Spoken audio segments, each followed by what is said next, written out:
আজিও চুলিত লগাবৰ কাৰণে এটা ঘৰুৱা উপায় মই ৰেডি কৰি লৈছোঁ। ইয়াত আছে মেথি গুটি আৰু পিঁয়াজৰ ৰস। মই ধুনীয়াকৈ চাকনিত চেকি লৈছোঁ, মিক্সিত মাৰি লৈ পেলাই চাকনিত চেকি ল'লোঁ। আৰু লগতে লৈছোঁ ভিটামিন ই কেপচুল, লৈছোঁ নাৰিকল তেল।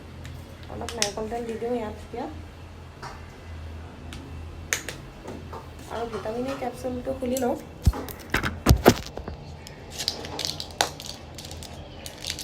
মাজে মাজে লগাই থাকিব লাগিব, চুলিখিনি বহুত সৰি আছে যে। আজিয়ে সৈতে 2 দিন লগোৱা হ'ব আৰু। মেথি গুটিটো চুলিৰ কাৰণে ভাল, সকলোৱে জানে। পিঁয়াজৰ ৰসো আমাৰ চুলি নতুনকৈ গজোৱাত সহায় কৰে। মেথি গুটিতে চুলিখিনি পিছল কৰে।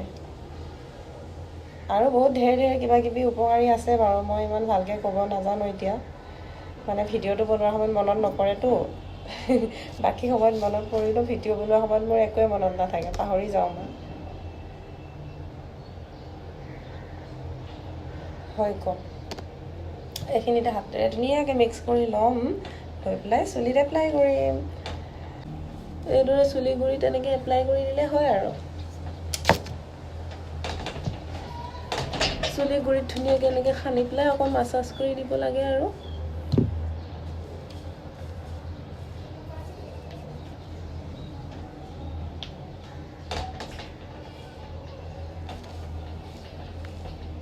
চুলি সৰিছে বহুত, মই শ্বেম্পু বেছিকৈ দিওঁ যে, এই গৰমৰ কাৰণে এদিনৰ মূৰে মূৰে শ্বেম্পু দি চুলি ধুওঁ। শ্বেম্পুবিলাক এনেও কেমিকেল থাকে।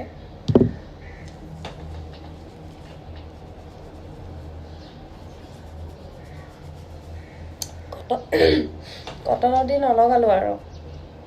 এইবিলাক দি লগোৱাতকৈ হাতেৰে লগোৱাটো বেছি ভাল হয়। হাতখনে মেইন আমাৰ, হাতখন দি ধুনীয়াকৈ এপ্লাই কৰিলে চাৰিওফালে লাগি যাব।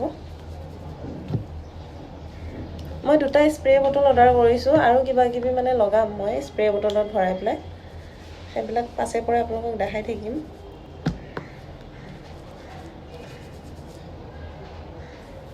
ধুনীয়াকৈ এনেকৈ মাছাজ কৰি দিলে হ'ল অলপ আৰু।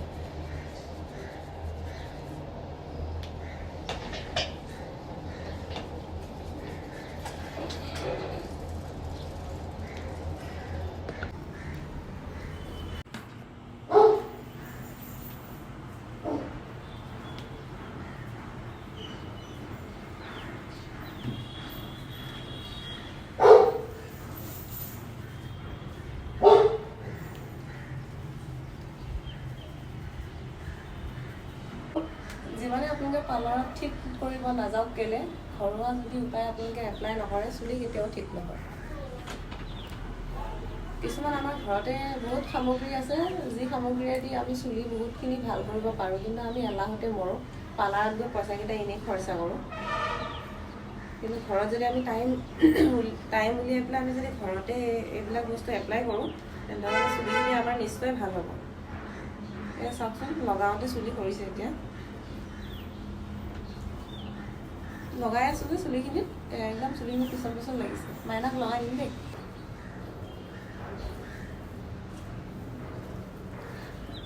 পকাত পৰিছে গোটেই লগাওঁতে, ইয়ালৈ লৈ লওঁ।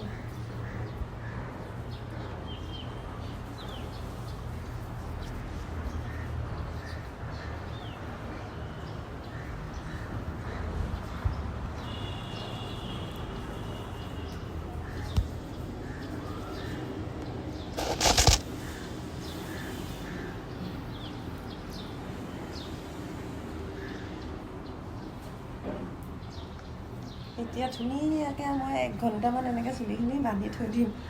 বাকী ঘৰৰ কামবিলাক কৰি লওঁ, তাৰপিছত মূৰটো ধুই দিম।